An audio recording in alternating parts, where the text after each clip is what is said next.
오늘 말씀은 잘 아는 대로 유다의 배신에 대해서 다룰 것입니다. 전체적인 줄거리를 요약하면 이런 얘기입니다. 예수님은 자신을 팔아넘길 제자 유다의 배신을 이미 아셨기 때문에 그 심령, 그 마음이 너무 괴로우셨습니다.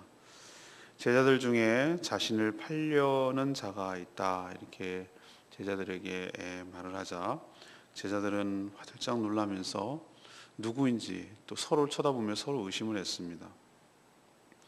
그래서 베드로가 예수님 곁에 누워있는 그 요한, 사랑하는 자라고 표현했지만 요한 제자입니다. 요한에게 누구인지 물어보라고 이렇게 머리짓으로 신호를 했죠. 예수님은 떡 한 조각, 자신이 떡 한 조각을 주는 자가 그라고 하시면서 가룟 유다에게 그 떡을 주었습니다. 유다가 그 떡을 받을 그 타임에 사단이 그 속에 들어갔습니다. 그리고 주님께서 하려고 하는 일을 속히 하라고 하자 밖으로 나갔습니다. 본격적으로 예수를 팔아넘기려고 하는 것이죠. 그러나 다른 제자들은 이해하지 못하고 예수님 무슨 일을 시키는 줄 알고 있는 그런 내용이 오늘 전체적인 내용이 되겠습니다. 먼저 이 말씀, 우리가 잘 아는 이 말씀을 통해서 오늘 이 땅에 살아가는 우리들에게 하나님은 이야기하고자 하는 것이 있습니다. 그것은 첫 번째로 21절 그리고 22절 말씀의 근거로 회개의 기회가 있을 때 잡아야 한다는 겁니다. 예수님은 자신의 죽음이 임박했고 또 자신의 제자 중 유다가 자신을 팔아넘길 것을 이미 아셨습니다. 우리도 모르는 게 약이야 이렇게 하는 속담이 있잖아요. 우리가 죽을 때를 알고 우리의 미래의 고통을 알고 어떤 환란이 올 걸 알고 어떤 병들 때를 알고 그러면은 그게 축복이겠습니까? 저주겠습니까? 우리는 우리 미래에 대해서 굉장히 궁금한 게 많아요. 다 알고 싶고 그리고 대처하고 싶어요. 근데 아는데 대처할 수 없다면 그거야말로 가장 큰 두려움일 거예요. 그러나 우리는 어려움이 오죠. 그러나 이걸 기억하죠. 우리는 믿죠. 그 어려운 가운데도 하나님께서 우리에게 귀한 것들을 깨닫게 해주시고 좋은 것들을 주시고 또 능히 그것을 이겨낼 힘을 주시고 피할 길을 주시고 감당할 만한 능력을 주실 줄로 믿습니다. 그럼 믿음으로 살아가니까 우리가 사는 것이지 미래가 두렵다고 안 사는 건 아니잖아요. 근데 예수님은 그렇지 않아요. 전지하시고 전능하시고 또 하나님이 그 안에 계시기 때문에 자신이 어떻게 죽을 것을 알고 또 누구에 의해서 그 과정도 알고 계시죠. 자신이 데리고 다니면서 3년 동안 가르치고 길렀던 유다 그 제자에게 배신당하고 팔릴 것을 아셨기 때문에 오히려 더 그 심령이 오늘 21절에 보면 괴롭다고 그랬어요. 저도 그럴 것 같아요. 아니까 더 힘든 거죠. 이 심령이 괴롭다. 이것은 자신의 스승이자 주님을 배반할 그 유다를 향한 분노, 화나는 것이죠. 이거는 안 당해본 사람 여러분은 잘 그 느낌을 모릅니다. 믿었던 사람에게 발등에 도끼를 찍듯이 찍히고 등에 칼 꽂는 기분을 당하는 사람은 정말 힘들어요. 특히 2년, 3년, 4년, 5년 이렇게 말씀으로 양육하고 그리고 가르치고 권면하고 기도하고 그렇게 했던 사람으로부터 이거 배신감은 이건 안 당해본 사람은 잘 몰라요. 정말 죽고 싶어요. 그 유다를 향한 허탈감, 분노 또 하필 십자가를 지실 것이지만 그 역할을 하필 유다가 그 일을 감당해야만 한다는 그 깊은 연민, 아휴 하필 쟤냐라는 그 안타까움, 뭐 이런 것들이 복합적으로 섞이고 얽혀서 나타나는 감정이 심령이 괴로워라고 표현하시는 거겠죠. 마음이 편치 않으신 거죠.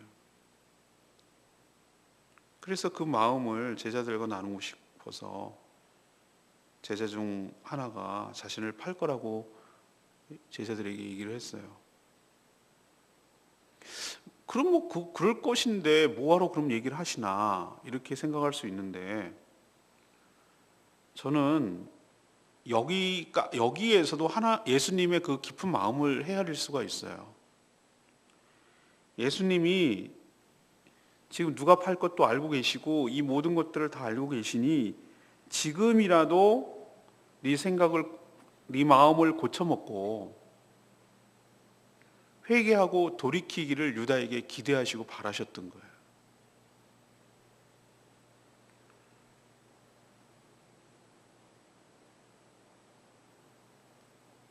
우리는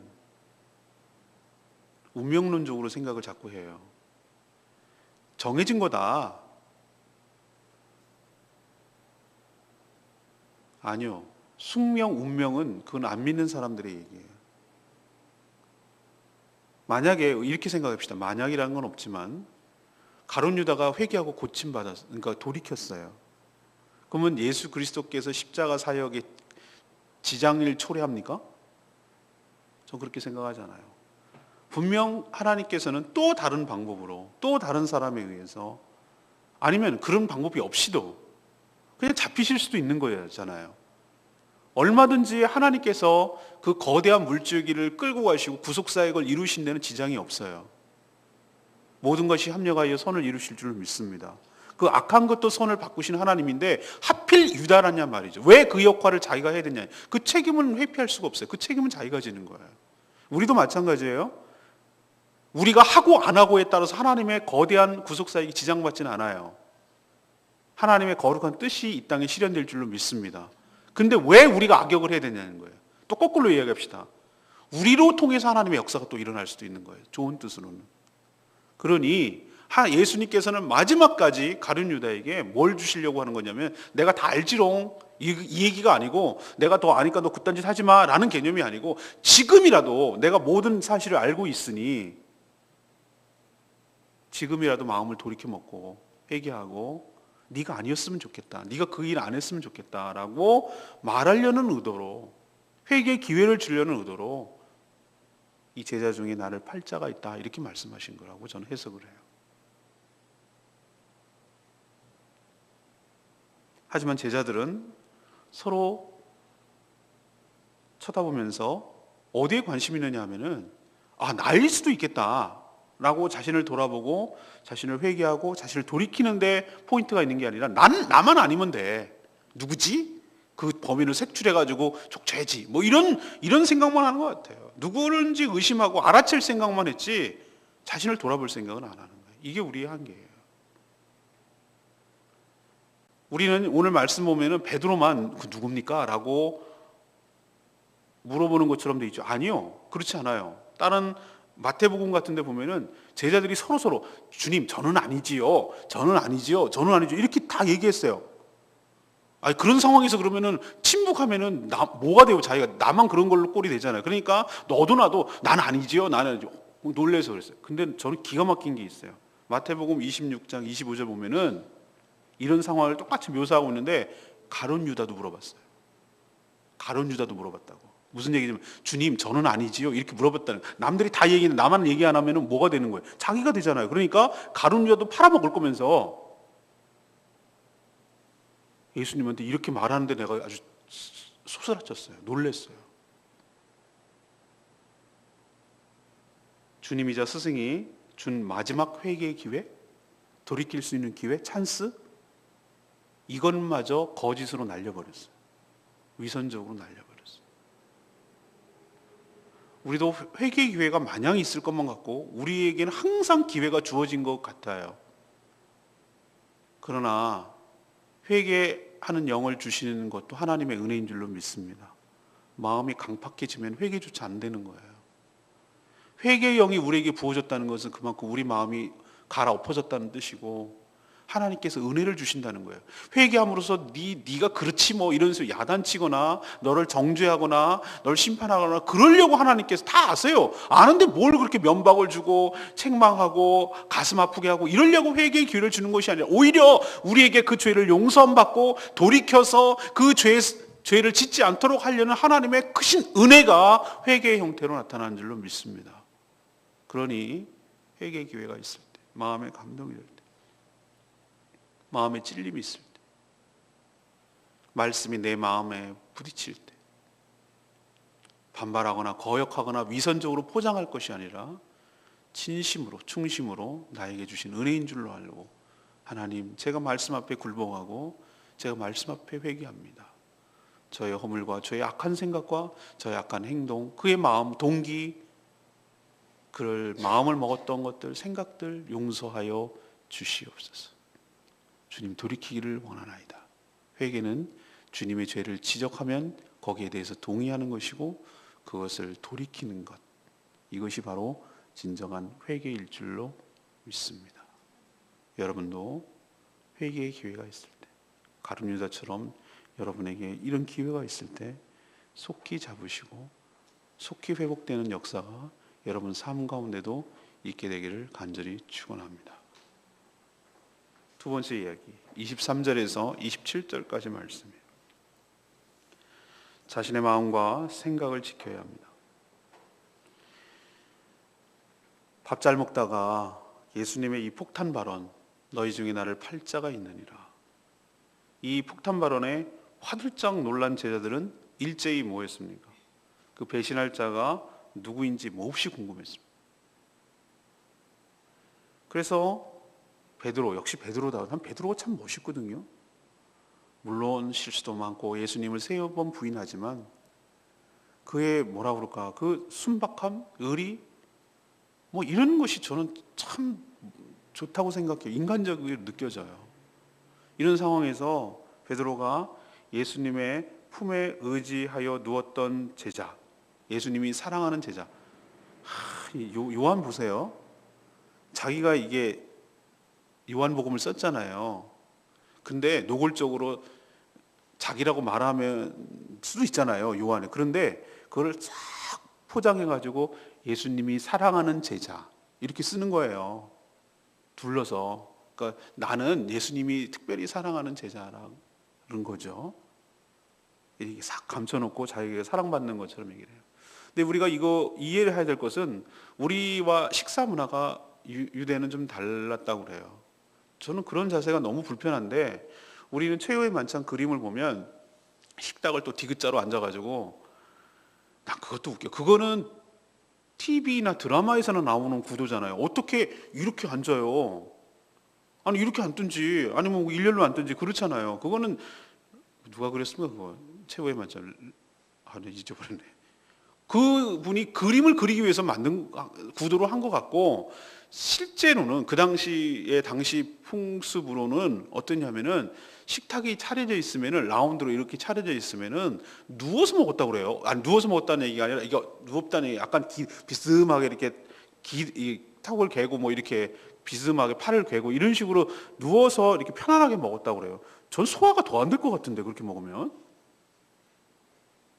하긴 뭐 사람마다 다 다르니까 뭐 그냥 그게 편하다 그러면 또 그게 익숙할 수도 있고. 그런데 어쨌든 저는 참 이 아이러니가, 이 구도를, 이 성경 말씀을 통해서 이 자리 배치를 이것까지 연구를 해본 거예요, 학자들이. 그래서 이렇게 누워 있으니까 우리도 처음에 저는 이해가 안 갔어요. 이거 식탁 문화를 이해 못할 때니까 사도 요한, 그러니까 요한 제자가 왜 예수님의 품에 기대? 그러니까 그 식사 문화 때문에 그런 거예요. 근데 더 기가 막힌, 베드로는 제일 가까운 척하지만 알고 봤더니 제일 끝에 있는 거예요. 베드로, 그러니까 저기 이렇게 대각선으로 보이는, 야 이러는 거예요. 요한한테 친하니까 야야 물어봐 이렇게 얘기했겠죠. 머리짓으로. 누군지 궁금해 죽겠고 폭탄 발언이 일어났고. 근데 기가 막힌 거 여러분 아세요? 요한 이쪽에 예수님이, 이쪽에 요한이 있었다면 이쪽에 유다가 있는 거예요. 목사님 그걸 어떻게 해서 보셨어요? 안 봤죠. 근데 예수님 뭐라고 그랬어요? 요한의 이제 또 이 아양 떨면서 막 품에 파고들면서 요한이 그렇게 물어본 거예요. 예수님 누구예요? 이렇게 물어봤겠죠. 그러니까 예수님이 얘기를 해줘요. 또 얘기 안 해주시는 것도 아니고, 자신이 떡 한 조각을 주는 자가 바로 그다라고 말씀하시면서 유다에게 떡을 줬어요. 제가 머리 기가 막히죠. 유다에게 손으로 떡을 줄 수 있을 거리면 옆에 있어야 되는 거예요. 멀리 있으면 떡을 줄 수가 없죠. 이렇게 전해줄 수가 없잖아요. 너 일로 와, 저기 일로 내보고, 너 일로 와, 이것을 먹어. 이렇게 안 했을 것 같아. 그냥 떡을 가까이 있으니까 줬을 것 같아. 근데 제가 오늘 얘기하려는 건 식탁 문화를 얘기하려는 것이 아니라 예수님이 주신 떡 조각을 받는 그 타임, 그 시그널, 그 시점, 그때 유다의 속으로 사단이 들어갔다 그랬어요. 오늘 여러분 2절 말씀을 13장 2절 말씀 보세요. 옛날로 백 돌아가서 13절 2절 말씀에 이런 얘기가 있습니다. 마귀가 벌써 시몬의 아들 가룟 유다의 마음에 예수를 팔려는 생각을 넣었더라. 무슨 뜻인지 아시겠어요? 생각이라는 씨앗을 넣었다고. 근데 이번에는 속으로 들어갔다는 얘기는 생각을 넣었는데 유다가 그것을 잡았다고, 선택을 했다고.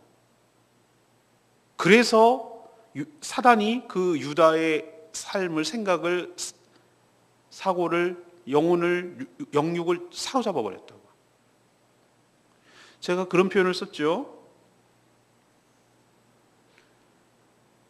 우리 위에 새가 지나갈 수 있다고 그랬잖아요, 제가. 새가 지나갈 수는 있어요. 근데 그 새가 우리 머리 위에 둥지를 틀게 하는 것은 네 책임이라고. 무슨 말인지 아시겠어요? 네. 우리가 수많은 오만 가지 잡생각과 그런 것이 우리에게 노출되죠. 특히 요즘은 인터넷도 발달하고 스마트폰도 발달하고 광고 매체나 이런 것들이 발달하기 때문에 우리는 쉽게 범죄에 노출될 수 있는 성향이 강해요. 근데 그것까지 우리에게 문제가 되지는 않아요. 그런 사회가 이 땅에 사니까 우리의 수많은 생각의 씨앗들을 우리에게 퍼뜨려요. 그러나 그 씨앗이 우리 가운데, 우리 삶에, 우리 생각에 착상이 되고 뿌리를 내리고 우리가 그것을 선택하는 순간, 초이스하는 순간 우리는 그 악한 생각에 사로잡히게 되는 것이에요.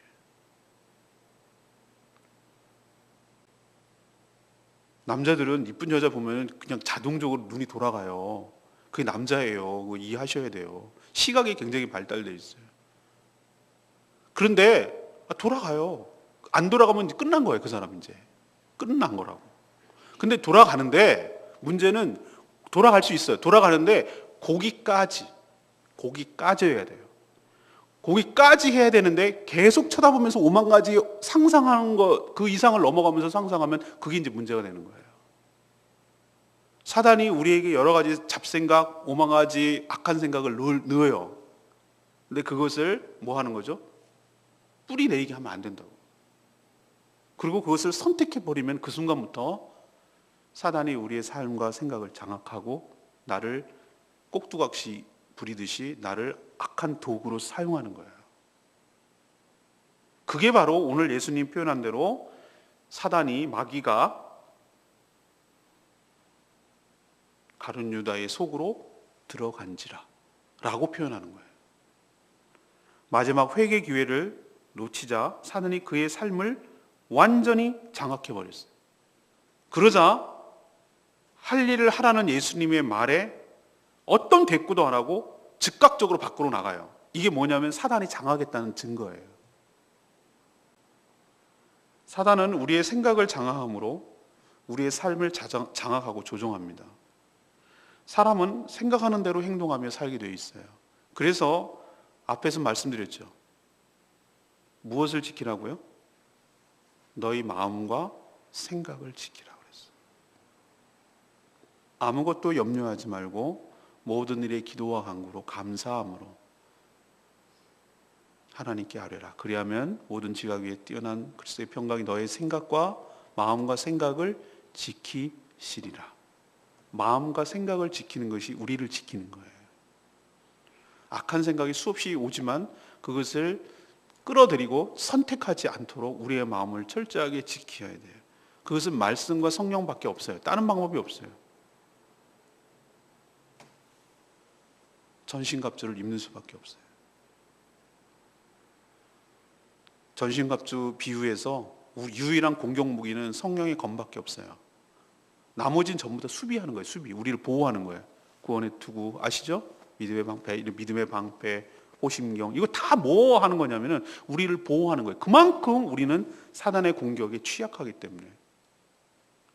여러분도 지금까지, 아니 오늘도 계속해서 사단의 수많은 생각 공격이 여러분을 따를 겁니다.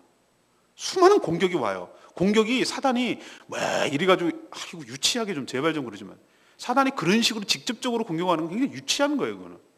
그럴 때가 있어요. 그게 먹히는 사람들한테, 심신이 허약하고 영적으로 무방비 상태에 있는 사람들 그게 먹혀요. 근데 신앙생활 좀 했고 그런 사람들한테는 그게 안 먹힌다는 거 알아. 어디를 공략하냐면 우리의 생각을 공격해. 생략을 공략한다고, 생각을. 그래서 잘못된 생각, 죄악된 생각, 억한 심정, 반발하는 거, 섭섭병, 뭐 요만가지 그런 잡생각들이 우리 마음속에 들어오도록 하고 쫙 뿌려놔, 씨를. 쫙. 제발 좀 짜증나는 게 요즘 하나 있는데 일수 뭐 그래갖고 조그만 전단지를 툭툭툭툭 아무나 뿌려.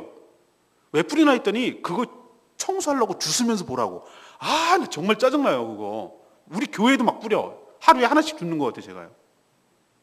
왜 그럴까? 그게 악한 생각이에요. 그 악한 사람들은 그냥 그런 식으로 막 뿌려요. 뿌리는 것까지 어떻게 하겠어. 그게 세상인 걸. 그런데 그거를 딱 두고 하면서 거기에 전화 걸고 돈 빌리고 그런 순간 그 끝. 여러분 생각과 마음을 지키시는 여러분 되시기를 바랍니다.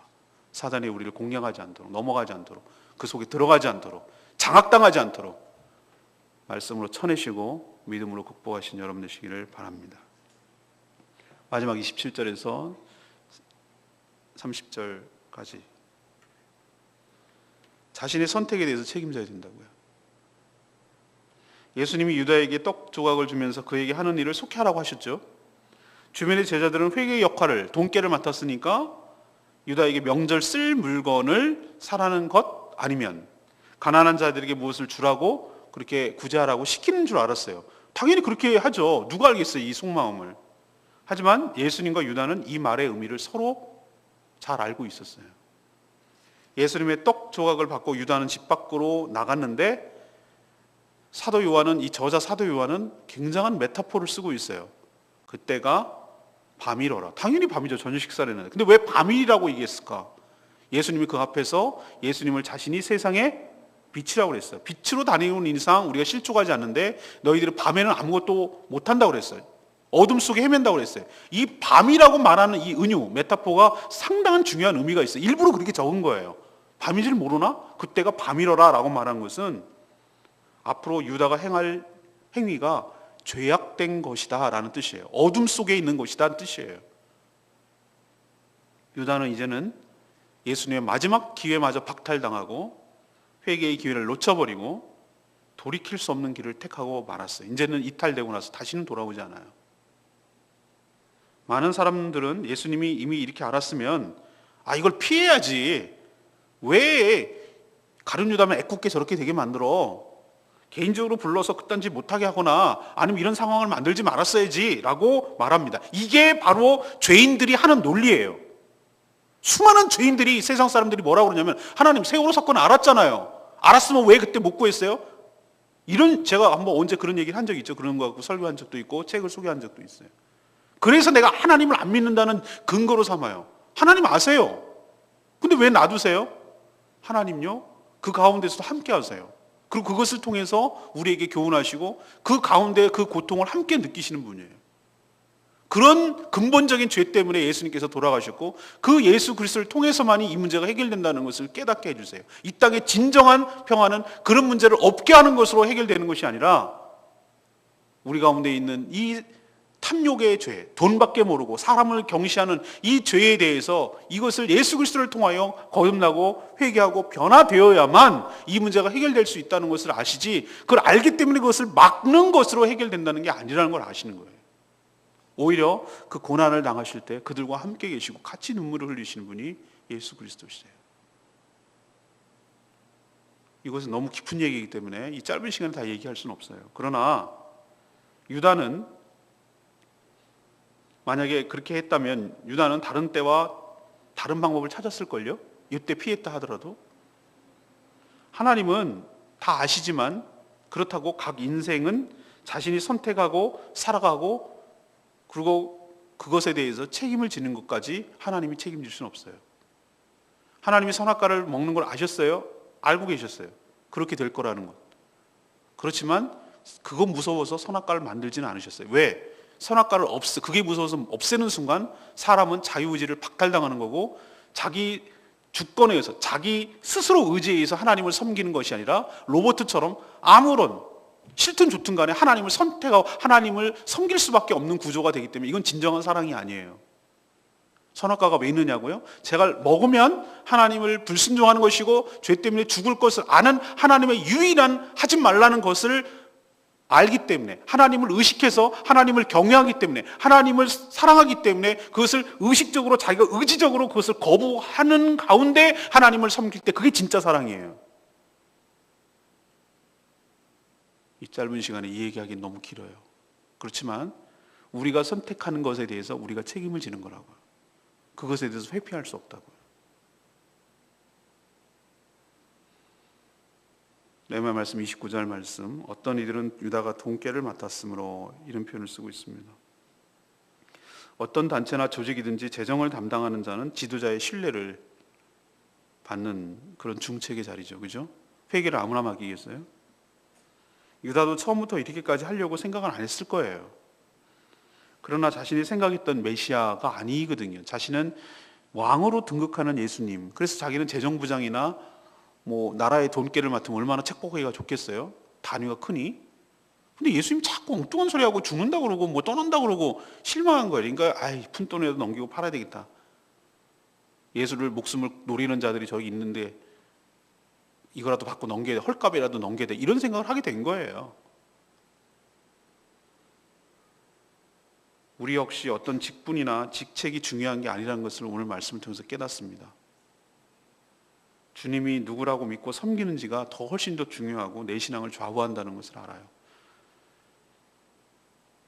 교회에서도 재정부장 맡고 이런 거 얼마나 굉장히 영광으로 알고 그거 못해서 난리인데, 직분과 직책이 중요한 것이 아니고 내가 예수 그리스도 아무것도 안 맡으면 어때요?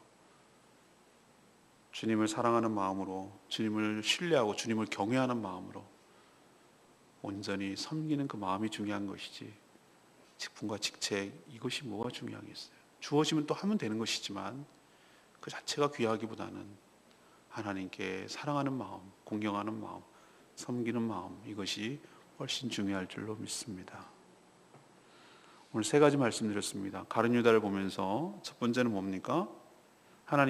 예수님께서 뭘 줬다고 그랬어요? 마지막까지 회개 기회를 줬다고 그랬어요. 그래서 제자 중에 팔자가 있느니라고 말한 이유가 내가 다 알거든 이라는 개념이 아니라, 아니까 뭐 하라고요? 그러지 마라는, 지금이라도 돌이켜라는 회개 기회예요. 끝까지 사랑하셨단 말이 거기서 나타나요. 근데 누가 그 회개 기회를 박찼습니까? 유다가 찼습니다. 누구 탓할 것도 없어요. 아니까 예수님이 그러지 말았어야죠 라고 말하지 말라니까요. 예수님이 할 수 있는 것이 그게 최선이에요. 기회를 주는 것. 두 번째는 뭡니까? 떡 조각을 받자 사단이 그 속으로 들어갔다고 그랬어요. 처음에 2절이 뭐라고 그랬습니까? 마음에다가 팔 생각을 넣었다고 그랬어요. 그런 생각을 이것저것 생각을 해보는 거예요. 에이, 팔까라는 생각이 있었던 거예요. 그냥 생각 수준에 있었던 거예요. 근데 딱 그 순간에 뭐가 됐어요? 이제는 완전히 팔아야 되겠다라고 선택을 한 거예요. 여러분의 생각과 마음을 지키시기를 바랍니다. 이것이 나를 지키는 것이고, 우리 교회를 지키는 것이고, 우리 가정을 지키는 것입니다. 모든 사단의 역사는, 우리가 사단 난다 그러잖아요. 사단 난다. 난리가 나는 거 있잖아요. 사단 난다 그러잖아요. 그거는 뭐부터 시작하냐면은 우리의 생각부터 시작하는 거예요. 목사님 나한테 그럴 수 있어? 섭섭병. 나를 무시하네. 내 말 안 듣네. 라고 하는 그런 거. 자기를 주시하고 자기를 존중해주지 않는다라는 섭섭병이 쓱 들어가는 순간, 그때부터 그 생각이 생각을 낳고, 생각이 어떤 행동을 낳고, 그래서 진행되는 거예요. 생각에서 시작하는 거예요. 생각을 장악당하면 그 삶을 장악당하는 거예요. 여러분 기억하시고 여러분의 마음과 생각을 지키시기를 바랍니다. 마지막 뭡니까? 하나님이 알고 계셨다고 해서 가룟 유다가에게 책임이 없는 게 아니에요. 그에게 선택과 그에게 주권이 있어요. 그에게 의지가 있는 거라고. 그래서 예수님이 그렇게 했다 하더라도 그것을 선택하고 밖으로 나간, 밤을 향해 나간, 뛰쳐나간 예수님의 호의를, 회개 기회를 무시한 유다에게 책임이 있다는 거예요. 누구 탓할 것 하나도 없어요. 자기가 택한 것에 대한 자기가 책임을 지는 거예요. 이게 우리의 인생이에요. 오늘도 이 말씀 붙들고 승리하신 삶 살기를 간절히 축원합니다. 우리 찬양집 258장 부르고 기도하겠습니다.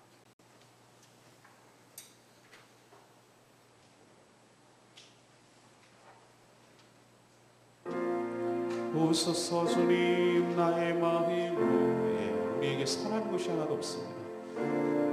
주님께서, 성령께서 우리를 새롭게 하지 않으면 우리의 생각과 마음을 지켜낼 수가 없습니다. 주님, 우리를 도와주시옵소서. 오늘 말씀 생각하면서 찬양 부르겠습니다. 오소서 주님, 나의 마음이 선한 것 하나 없습니다.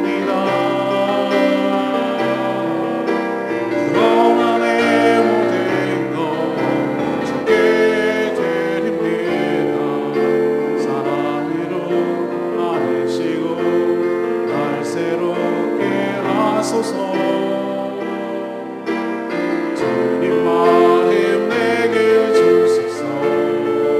내 아버지, 주님 마음 내게 주소서.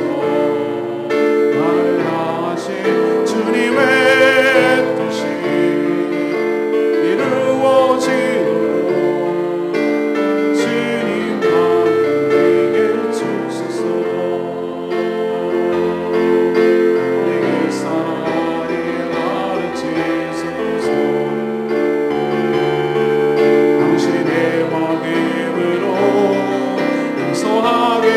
주소서. 주의 성령 내게 임사 주의 길 가게 하소서. 주님 당신 마음 주소서. 주님 마음 내게 주소서. 내 아버지 주님 마음 내게 주소서. 나를 향하신 주님의 뜻이 이루어지도록 주님 마음 내게 주소서. 그렇습니다. 주님, 저에게는 선한 것이 없습니다. 선한 것이 없습니다. 저희도 충분히 가룟 유다를 비난할 이유가 없습니다. 우리도 얼마든지 가룟 유다 같은 역할을 할 수가 있는 자임을 고백합니다. 주님, 저희의 마음과 저희의 생각을 지켜 주시옵소서. 그래서 누군가는 그 역할을 해야 되겠지만 우리가 가룟 유다가 되지 않게 하여 주시옵소서. 주님께 거룩하게 쓰임받다 가게 하여 주시옵소서. 다 같이 이렇게 살 수 있게 해달라고 다 같이 통성으로 주여 외치며 기도하기를 원합니다. 주여 아버지, 주님 마음 내게 주소서. 내 아버지 주님 마음 내게 주소서. 나를 향하신 주님의 뜻이 이루어지도록 주님 마음 내게 주소서. 내게 사랑을 가르치소서. 당신의 마음으로 용서하게 하소서. 주의 성령 내게 채우사 주의 길 가게 하소서. 주님 당신 마음 주소서. 주님 마음 내게 주소서. 내 아버지 주님 마음 내게 주소서. 나를 향하신 주님의 뜻이 이루어지도록 주님 마음 내게 주소서.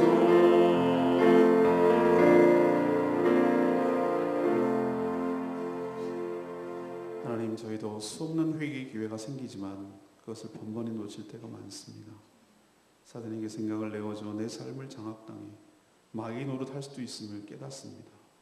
주님께서 말씀하시면 남을 평가하고 판단할 때 사용하지 말고 자신을 돌아보며 적용하게 하여 주시옵소서. 무엇보다도 우리의 생각과 마음을 온전히 지켜 주시옵소서. 수없는 기회도 불구하고 결국은 자신의 판단과 선택으로 우리의 인생이 결정나고 그 선택에 따라 우리 스스로가 우리 삶에 대해서 책임져야 함을 깨닫게 하여 주시옵소서. 그래서 주님의 권면을 따라 주님의 말씀을 따라 주님을 신뢰하고 주님의 선택함으로 은혜 가운데 살아가는 복된 인생 되게 하여 주시옵소서. 대신방 중의원이 주님께서 각 가정마다 은혜 베풀어 주시옵시고 말씀으로 새롭게 되는 역사가 있게 하여 주시옵소서. 오늘도 하나님 앞에 간구하고 기도하는 것들 들어응답하여 주시고 또 중보 기도할 때 하나님께서 역사하여 주시옵소서. 주님께 모든 것 맡겨놓고 예수 그리스도의 이름으로 기도합니다. 아멘. 오늘 하루도 승리하시기 바랍니다. 예, 신방을 위해서 기도해 주시기 바랍니다. 기도하겠습니다.